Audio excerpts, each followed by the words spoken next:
Yeah, welcome in. Welcome back to another episode of the Format Podcast. Got a pretty good show for you here today. You know what it is. It's the week after. It's the week after the college football weekend. So we're gonna have our official Format Podcast college football analyst Ryan Lankford on to talk all things of the weekend that just passed. And boy, did we have some huge games this past weekend. But before we get to that, you know what time it is. If you haven't already and you're here on YouTube, please click that subscribe, that like, and that notification bell so you can be kept up to date whenever new content drops. If you want the audio only version of the podcast, open up your audio podcast platform, hit the search bar, type in the Format Podcast. We should come right up. If you enjoy the content, please give us that 5-star review. Make sure you share the show with other people you know who want to hear sports talk and maybe want to hear a little different voice or different thoughts on the sports stories of the day. And you know what else to do. Make sure you do all this because why? If you do all this, then what happens? You know what happens. Helps us find more sports fans, helps more sports fans find us. Now let's get right to it. All right, here we go. Back again with us to talk some college football after a huge week 4 is, of course, the Format Podcast official college football analyst, former Fighting Illini, former Indianapolis Colt, and former multiple team in the CFL wide receiver, Ryan Lankford. How you doing, Ryan? Doing well, doing well. Thanks for having me again. Absolutely, man. Appreciate you taking the time out. So let's get right to it, man. Huge week in college football last weekend. 3 Hmm. really big games, of course. So, hey, I mean, some people want to say the Cinderella story is over, but it's not over yet. So we're going to get Right. right to it. Colorado versus Oregon, biggest game of the weekend. Well, I guess depends on who you ask, but one of the Hmm. two biggest games of the weekend. And obviously, this one's going to take front and center because the Colorado Buffaloes' undefeated season has now come to an end. And the questions kind of start now as they move into the more difficult portion of their schedule. Hmm. And Hmm. we're going to start with Dan Lanning and his comments. So let's go ahead and listen to that in terms of the pregame. Rooted in substance, not flash. Rooted in substance. Today, we talk with our pads. You talk with your helmet, right? Every moment. The Cinderella story is over, man. Right? They're fighting for clicks, we're fighting for wins. There's a difference, right? There's a difference, right? This game ain't gonna be played in Hollywood, it's gonna be played on the grass, right? It's gonna be played on the grass. Let's go. Okay, so this was interesting, Ryan, on a couple of fronts. Number one, Dan Lanning is not a guy that usually has the media in to listen in on his pregame speeches. But Hmm. this time, when the media asked him, because apparently that's normally how it goes, the media will ask you, Hmm. "Hey, can we come in? Can we record your pregame speech or whatever it Hmm. may be?" He said, "Yeah, come on in." So he was locked and loaded and ready for this one. And what did you think of what he had to say? I guess specifically, the commentary about Hollywood and playing for clicks and all that. Where were you with that? Yeah. Well, yeah, I think he's got to do something to fire his guys up. Right. But you would be crazy to think that he ain't remember that he's being recorded and they just Hmm. asked him, hey, do Hmm. you mind if we, Yeah. he's playing into it a little bit, just like they were Absolutely. doing at Colorado State. They were kind of playing into the hype. Hmm. But from a player standpoint, I think it was really just to motivate, get the guys fired up, just give them something to just kind of get riled up before they took the field. Yeah, so I agree with you on that. A lot of people are looking at it like, Dan Lanning was taking personal shots at Dion. And, I Hmm. personally don't think so. I'm looking at this thing a couple ways. I'm looking at it first like, Oregon has been a team that's been on the rise maybe for the last 10, 12 years, really building Hmm. into, they've played for a national championship. They've been to a couple of playoffs. Hmm. They've been one of the better teams in the Pac-12. And they've really, since Chip Kelly, pretty much really been developing that program and Yeah. bringing it to where you see it is now. So I think Dan Lanning was kind of frustrated about the fact saying, "Hey, we're a really good football team.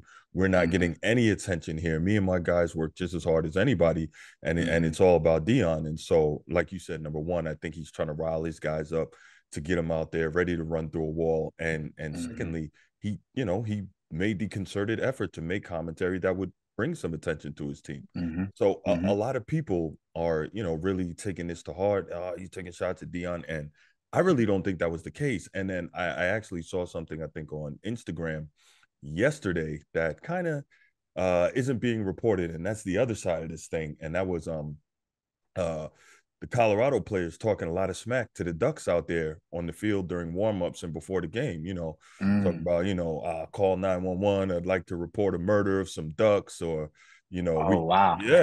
guys talking literally saying, and this is recorded. We finna run through y'all, and then you saw during the walkthrough, guys walking on the O and grinding their feet Hmm. in it, and so I think it's kind of interesting that we're only seeing one side of this thing and not the other. I guess the Hmm. other side is not the sexy side, right? Yeah, But yeah. No, that's a great point. And then, mhm, the whole walkthrough thing, because we did that coming out too, right? So in Illinois, you usually get there, we get wherever we were playing day before, we kind of go walk the field, check it out, kind of and visualize some things, about 10, 15 minutes. mhm, Um, but what's so different was that there was not cameras around. Social media was mhm, different. People weren't trying to disrespect people's logos and doing stuff like that because there was no cameras around to see you disrespect said logo, right? When mhm, the mhm. game played, that's when it was time to show up. So Right.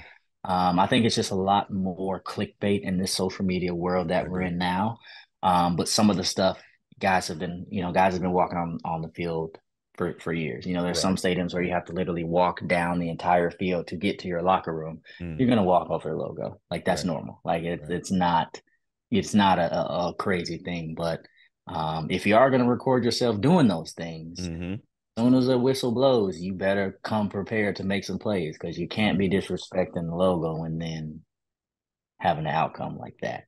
Yeah, absolutely, absolutely. Yeah, I just thought that was pretty interesting. And Yeah, yeah. so you look at that and you say, wow, you only seeing one side, and Mm-hmm. but again, I think it made for some serious fodder.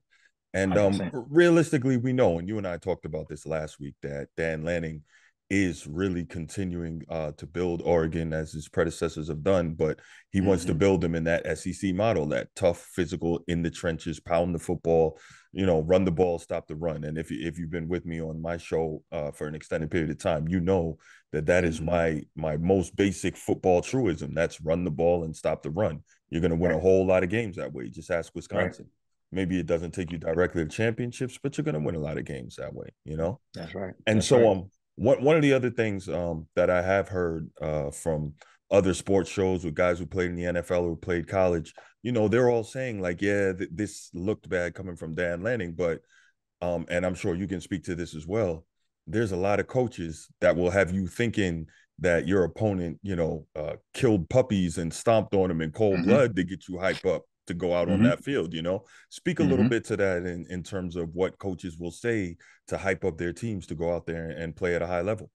Yeah, well, there's all different type of personalities out there, right? I've had coaches that, speak, reckless things just to kind of get us fired up. And I've also had coaches that we've played against that spoke reckless, that they purposely, pinned those things in the locker room or only showed highlights of the opposing team throughout the entire locker room. Like they're not even us. So there's a lot of different ways to encourage a team or get guys going. The countdown clock is not a universal thing, but it's a pretty big thing in a lot of universities, a lot of colleges where they got the countdown to kickoff, and just things to just kind of get you ready and get the blood boiling a little bit. So I think that it's important as a coach to know how to rally your troops and know which buttons to push to get the results you want.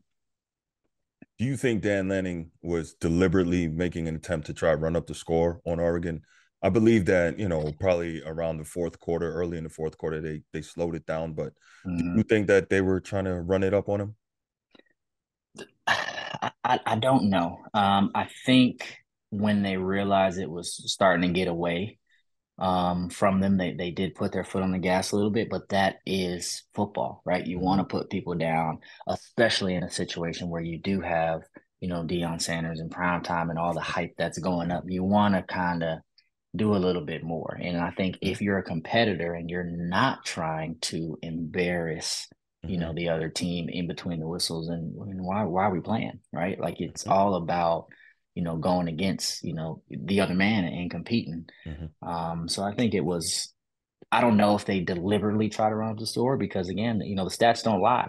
They I don't think you can say, well, Colorado deliberately let them put those amount of points on the board. They deliberately missed those tackles. They deliberately did those things, you know? So it's really how you look at it. But my answer is I don't think they deliberately did. I think they just outplayed them. Oregon's a great team. And they showed that. Got you. So we talked about it. Obviously, Colorado needs to do a lot of work in the trenches. They need to get those Yeah. big bodies and high quality big bodies at that. How Yeah. fast do you see them being able to fix these issues in terms of being able to get some D linemen in there that can get pressure, or being able to get some offensive linemen that can protect? You can't always scheme up pressure because that Right. leaves things open. How Right. fast do you think they can fix this? I think it's going to be a year or two. Mm-hmm. And I'm leaning closer to the 2 year because a bunch of transfers are going to come in. Mm-hmm. And some guys are going to leave Colorado as well. That's just going to be part of it. Now, when next year happens, those new guys still got to learn how to play together. Mm-hmm. And sometimes that takes a season or two to kind of get going. So that's what I'm thinking. Maybe at that 2 year mark, if they're not able to mesh together in that first year.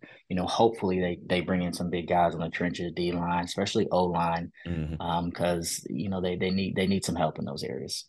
Yeah. So Shadur Sanders, going into the Oregon game, had been hit 55 times on the season. That was going into the Oregon game. And I think, yeah, and I think after the Oregon game, he's been sacked 25 times on the year already. How long Mm-hmm. can he hold up with all the punishment he's taken? At least on the NFL level, I'll say we've seen talented guys literally get it beaten out of them. Mm-hmm. We Mm-hmm. know Shadur Sanders we know he's got the mentality, we know he's got the skill, but how long can his body physically hold up to the punishment he's taking? That is, you know, player by player. I like to think it can take it's going to be able to last a long time. Mm-hmm. But I also hope that they make the corrections that they need to make. So we don't have to have this conversation about how many hits can he take. Well, hopefully towards the end of the season he's taking less hits because the old line is getting better, they're playing together more and things like that. Or he's doing a better job of getting rid of the ball faster or throwing it away or, you know, little things like that. Mm-hmm. And I'm not saying he doesn't do those things, but you know, as the season goes, you make adjustments and you try to tweak and you try to get better. And hopefully, you know, they start at those positions first, you know, O-line, giving him protection and maybe going more quick game to get the ball out of his hands faster and things like that. Yep. Um, so here's the other part for me. As I mentioned earlier, I'm a big proponent of the running game. And I know Mm-hmm. you are too, being a Big Ten guy, even though you're a receiver.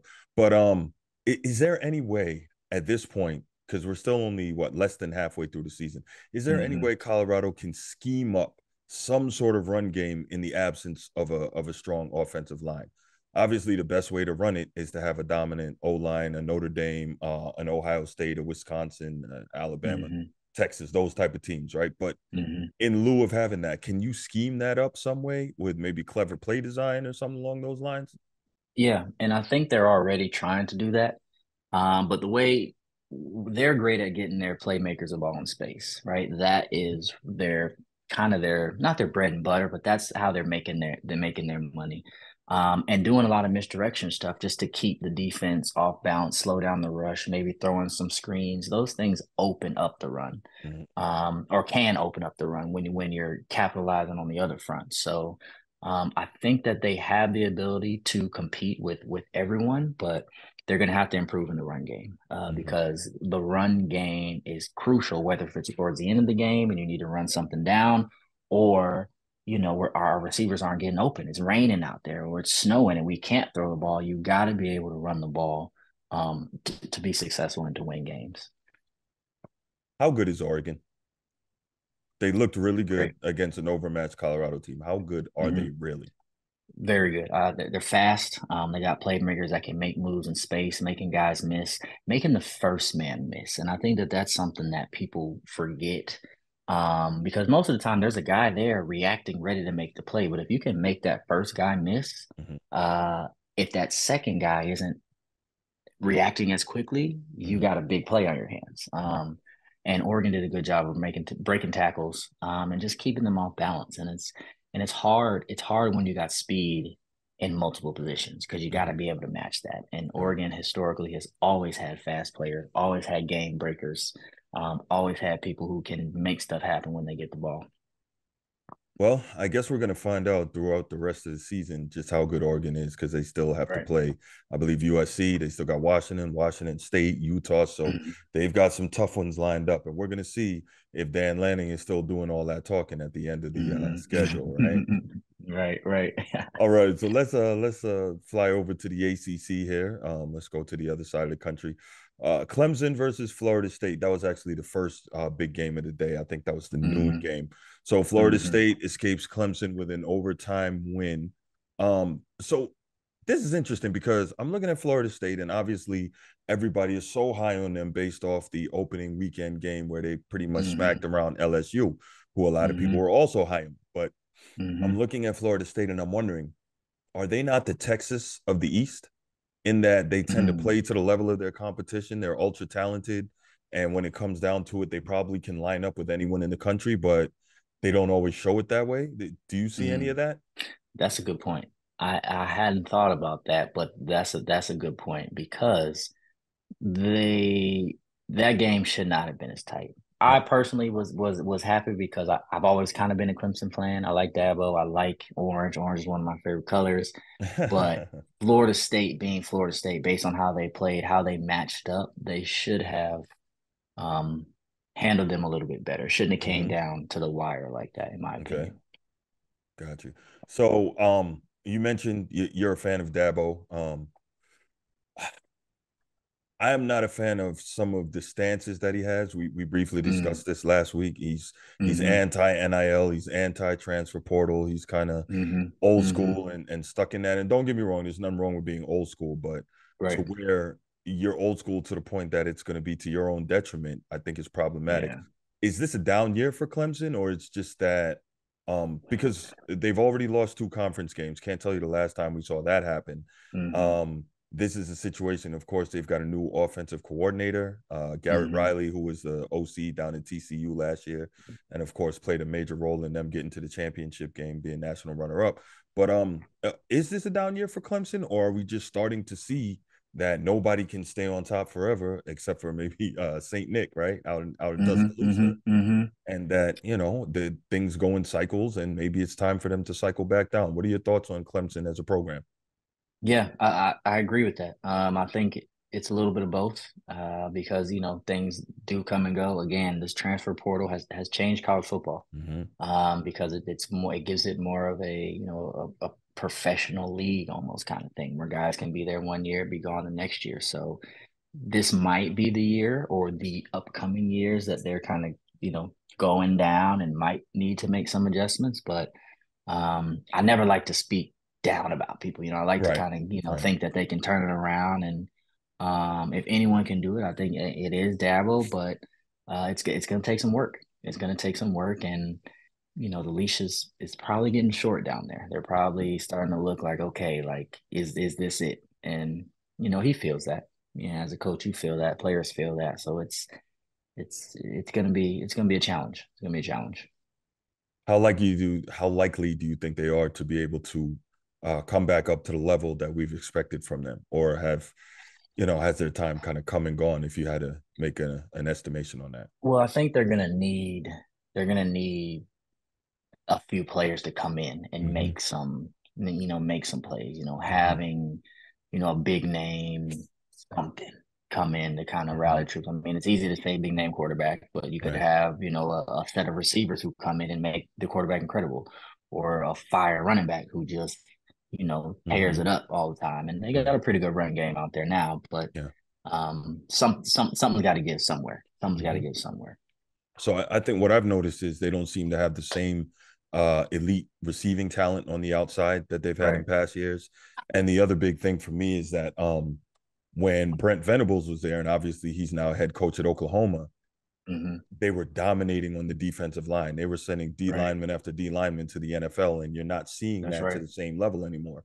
And a lot of people when they look at Clemson, they think, okay, first Taj Boyd, and then Deshaun Watson, and then Trevor Yeah. Lawrence. Yep. Just Yep. a parade of outstanding quarterback play. But to me, the difference was that defensive line was dominant. They were stopping the run and they were getting after opposing quarterbacks, and you don't see Yes. that at the same level anymore. And I think Right.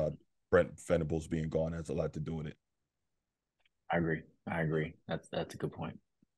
All right, so let's let's get to the one here. Let's get to the one. I'm gonna try not to cry here talking about this Oh game, but man, I Notre know. Dame versus Ohio State. So obviously they lose a literal last second heartbreaker. You don't see those Mm-hmm. in football too often.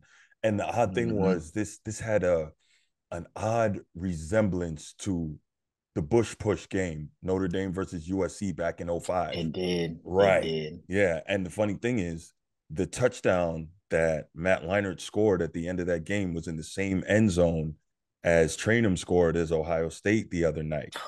Wow. Right, right. So, Wow. yeah, really, really odd resemblance there, Yeah. and Yeah. yeah. And so I guess first we can get to it and say, and I'm going to ask you because I've torn this game up and down from all angles in my head. So Mm-hmm. want to get your thoughts. Mm-hmm. How different did Notre Dame look out there on that field to you in terms of how they were able to play and compete against a team that obviously is loaded with elite athletes? Mm-hmm.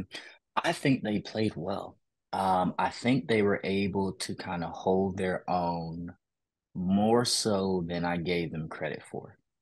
I felt like Ohio State was gonna come in and just kind of handle business, just on some we've been here before type of thing, even though they really hadn't kind of been there, if that makes sense. But I think Notre Dame, they held their own.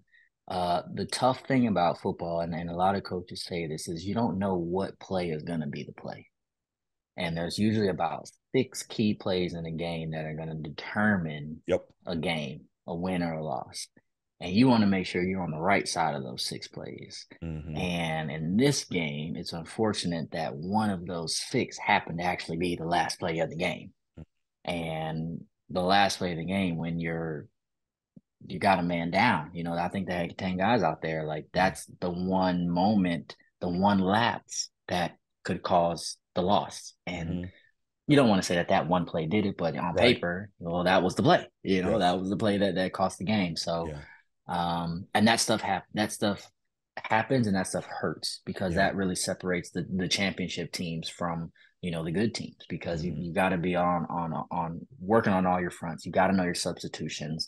You got to know play downs. You got to know what's going on in the game. You can't afford to have that situation. And the coach, I appreciate, he took his ownership for it.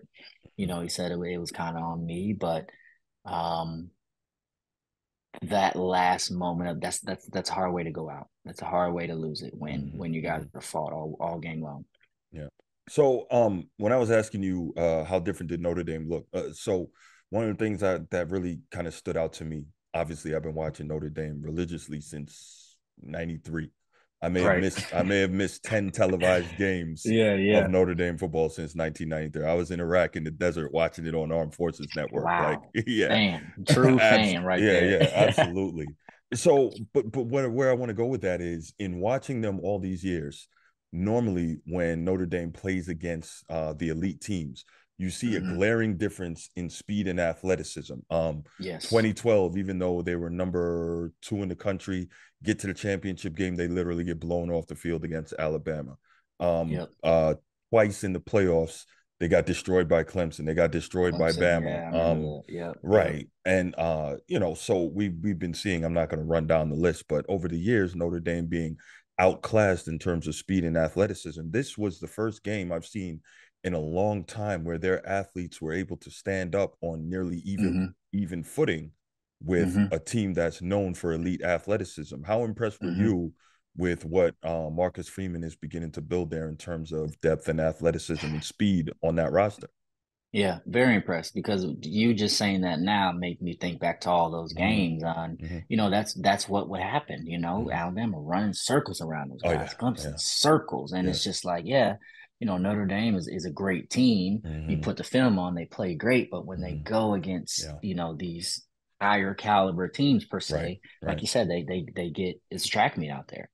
But I think that they answered the call well. They Mm-hmm. stepped up well, and it's just unfortunate that it didn't end with a win. Right. So let's take it from Notre Dame and let's look at the Ohio State side. So Kyle McCord is we keep calling him a young QB, but I think he's in his third year. He just, Mm-hmm. hasn't been the starter to this point. And this is the thing, right? He didn't have the best game for most of the game. Notre Dame did a really good job scheming up defensively and, executing. But he came through in the clutch, making big throw after Mm-hmm. big throw when his Mm-hmm. team needed it. So all respect due to Kyle McCord and those Ohio State receivers, of course, right, for that. Right. And Right. so I'm looking at it and I'm saying, first of all, to be the quarterback, the starting quarterback at Ohio State, you can't be a bum, right? You got to have the That's tools, right. whether That's it's right. right, whether it's the intellectual tools or whether it's the physical and, big, strong kid. So Mm-hmm. what did you think of his play watching him in this game? He played well. I mean, I think he went through his reads. Mm-hmm, His receivers were making plays, were bailing him out when he needed to be mm-hmm, bailed out. mm-hmm, And I think he did what you ask of your quarterback. mm-hmm, I think he controlled, the huddle well. He mm-hmm. did what he needed to do, getting guys in position, and they knew, they were prepared. They knew who they were going against. And I think he led the team well. All right, so let's do a little bit of receiver talk. Let's get right into your wheelhouse here. So, for the second straight year, oddly enough, Notre Dame contained Marvin Harrison Jr. Last year, 5 catches, 56 yards. This year, less than that. I didn't have the exact numbers. I want to say 3 or 4 catches. And obviously, Mm-hmm. this game, he was a bit hobbled with the ankle. He went into the tent, Mm-hmm. taped it up, came back out, but still always a threat because he's Yep. great hands, great route running, and great athleticism. Now he was contained, but Emeka Egbuka came up big with 96 yards. I want to say 7 or 8 catches and a Mm-hmm. lot of big catches, especially on that final drive. So Mm-hmm. my question is this: Is Egbuka? Do you see him as being a number one, a legit number one on another team, or is he more benefiting from the attention that Marvin Harrison Jr. is getting from opposing defenses and defensive coordinators? Because you're always going to bracket MJH. You're just going to do that, Mm-hmm. right? Mm-hmm. You got to get safety help unless you Mm-hmm. have a truly elite corner. There were some times Benjamin Morrison was one-on-one out there with him, but for the most part, you're going to get safety help over the top dealing with that guy. How good do you Mm-hmm. think Emeka Egbuka is, and do you see him as being a number one guy, or is he just, taking advantage because of the defensive attention his partner gets? Mm-hmm. Yes is the answer. A little bit of everything because I think what's important is embracing your role, right? Mm-hmm. And I think everybody wants to be the number one. Yeah. He, in his mind, knows he could be the number one. If you're playing receiver and you don't think you could be the number one, you're playing the wrong sport. You gotta Mm-hmm. you gotta always think that you can be that guy. Okay. Now, when the game plan comes out, you gotta understand your role within what the team is doing. Mm-hmm. And I think knowing that their number one kind of went down, wasn't producing, Mm-hmm. somebody had to step up. Right. And to see him step up and make the plays and almost go for 100 yards and make some very key plays when it's important, Mm-hmm. that definitely gave him a little leverage to say that, hey, I can do this. Y'all, you know, pay some attention to me too. Right? It's not just all about him, and I think that Yeah. helped his draft stock, if you will. That he was able to kind of step up and make some plays when he needed to. Fair enough. So here's the big question. This one was interesting to me. I still Mm-hmm. haven't been able to figure out what I think. Did Ohio State win this game or did Notre Dame lose it? Ohio State played better, and I think it comes down to those 6 plays, right? Mm-hmm. And wherever those 6 plays are, and you can always pinpoint and say, this and that, and they should have this, they should have did that. But when the important play needed to be made, Ohio State made them, right? And I think that's ultimately what put them over the top. I mean, it was devastating for me to see them, not have enough guys on that last play because I Mm-hmm. think that they really, it was a hard fought game, right? It was not as high scoring as it could have been, I feel like. And Mm-hmm. I think Ohio State played better as a whole. Wow. Okay. So I gotta totally disagree with you there, and not because I'm a fan, but just watching Mm-hmm. the majority of the game, and then reading a lot of follow up stuff, listening to a lot of follow up stuff, and I think most people are of the opinion, not saying that you have to follow the masses, but most people are of the Right. opinion that for freaking 58 minutes or 57 and a half minutes of that Mm-hmm. game, Notre Dame outplayed Mm-hmm. Ohio State. And I think Notre Dame lost it. And even Mm-hmm. if you look, even with those 10 guys on the field for that last play instead of the 11, he barely Right. got the ball over. It leads me to Yeah. believe that if those 11 guys are there, they stop him. Now we'll never know, I think they obviously, do but stop them. Yeah. yeah. But I do think that Notre Dame outplayed them. They schemed them up, and then you saw during the second half of that game, Notre Dame started really playing like O-line U, and Mm, they were running the that's true. They football did. and they were They protecting did. Sam Hartman well. So, but They did. That's right. it's time to move on from that. That game is over. So you can't sit there and harp on it. You can learn from You it, but can't. you can't harp Yeah. on it. All right, so let's move on to next week. So despite the fact that Oregon put the beats on Colorado and beat them like a drum, there's Mm-hmm. another huge one, and to the point that um, the college pregame show for Fox Sports One. I'm trying to remember the name of it. It slips me for the moment, but regardless, Fox Sports One college big noon kickoff is Big going to noon, be right? back. They're going to be back in Boulder again this week because Boulder, Colorado, is hosting USC. And Yeah. that is Yeah. a game that I will be on the couch for because Mm-hmm. Shedeur Sanders and Caleb Williams, man, oh Mm-hmm. man, two of the best Mm-hmm. quarterbacks in the country. They're gonna shoot it out, OK Corral style, Mm-hmm. right? Wild Wild West. So give me your opening thoughts on this one. I, I personally want Colorado to win. I love, Mm-hmm. I'm a huge Dion fan. However, this is going to be a tough, tough, tough, tough challenge. And I Yeah. think ultimately what it's going to come down to is um, Colorado's going to have to run the ball. They're going Mm-hmm. to have a good running game. And they, I just don't think that they've been able to do that. Mm-hmm. Um, and that helps the pass. That helps your offense Yeah. when you're able to run the ball, knowing, hey, okay, Mm-hmm. we don't really know what to call, but let's just give it to our back because we know he's gonna get 6 yards. We know Mm-hmm. he's gonna get 5 yards. They don't Right. know that. They're taking losses. They're not getting anywhere. So now you're Mm-hmm. playing behind the sticks. That Yes. cuts your play calls down that you can have. Mm-hmm. So they've got to be able to run the ball effectively. They don't even need a crazy running game. I just think that they Right. need to be able to just move the ball positively, consistently, Mm-hmm. and they'll be able to compete. Now, USC's got playmakers all over the field. They got a quarterback who's a playmaker, a quarterback who can get the ball out to his other playmakers. Um, but it's USC is probably going to win. Yeah. But I really want Colorado to pull it out. But Yeah. It's a it's tall it's order. gonna be it's a tall, tall, tall order, back to Yeah. back too, because they Yeah. they're licking their wounds because some guys are sore after last Mm-hmm. week. They Mm-hmm. got beat. They got Yeah. beat out Yeah. there. Physical team, and Oregon beat them pretty well. So they're gonna have to make some adjustments and do what they can this week. So I think that's I do agree with you that USC is likely going to win this game, but I think that Colorado may have a chance because USC is clearly not as physical as Oregon is. I mean, Mm-hmm. that's just not a hallmark of Lincoln Riley teams. They're not generally extremely physical. They don't Right. generally have great defenses. I'm not saying their defense is bad, but it's not great. So maybe you get a chance if you get into a shootout with these guys. But I do agree with you. Maybe if you can find a way to run it, you can cut a few of USC's possessions down because right Mm-hmm. now it doesn't look like there's too much chance of stopping that offense, which is prolific.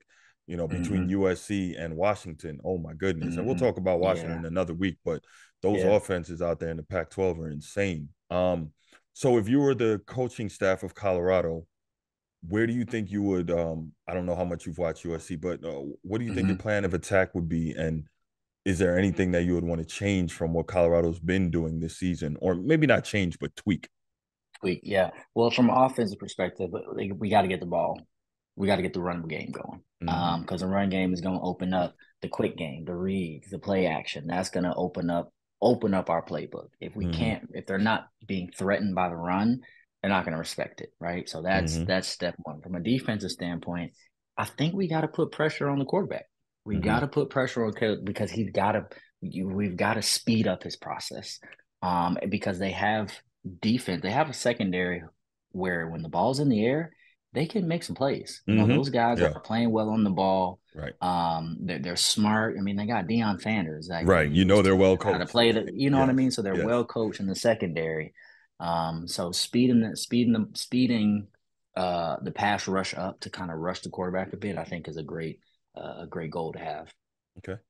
All right, so let's move on from that, and we'll touch on a couple other things before I get you out of here. Mm-hmm. ESPN Game Day is going to be at Duke for the first time ever for a football Wow. game, and Wow. guess who it is? That's Notre Dame versus Duke, another night game featuring the Irish. Mm-hmm. Duke is 4-0 to start the season. They have a win over Clemson. This is a good top 25 team. They are. Riley Leonard, their quarterback, is regarded as one of the best in the country. And here's the scary part. This is a team that can run the football. Now, I didn't Mm-hmm. look at their schedule to see who they've played yet other than Clemson, but they're averaging 200 rushing yards a game. Mm-hmm. So they are definitely going to test that Notre Dame front seven that, Mm-hmm. pretty much went to war with Ohio State last week. Mm-hmm. So I guess my big question for you, if you're Notre Dame, and I don't know if you've ever been on the other side of a whooping like that, how do you Mm-hmm. get back up the following week after a loss like that and kind of move past it to be able to focus on your next opponent and come out and have a good game? You dominate next week. You got this such a bad taste in your mouth. You're embarrassed. I mean, it's Mm-hmm. tough going to class all week because Mm-hmm. everyone knows what happened. They're looking at you sideways. Right. So you have this feeling of we got a lot to prove this week. But with that, you don't want to get outside of yourself. And that's Mm. when you really see teams crumble. You get away from the fundamentals, you get away from playing smart, you get away from doing Mm-hmm. the things that you've been coached to do. So what they need to do is hopefully they've already let that game go, recentered, refocused, reshifted, done whatever they need to do, and they'll be able to come in and hopefully get a win because that's really the only way that you get back on track. Wins are the way to do it. And, as a coach, you just got to push your players Mm-hmm. to win their individual battles.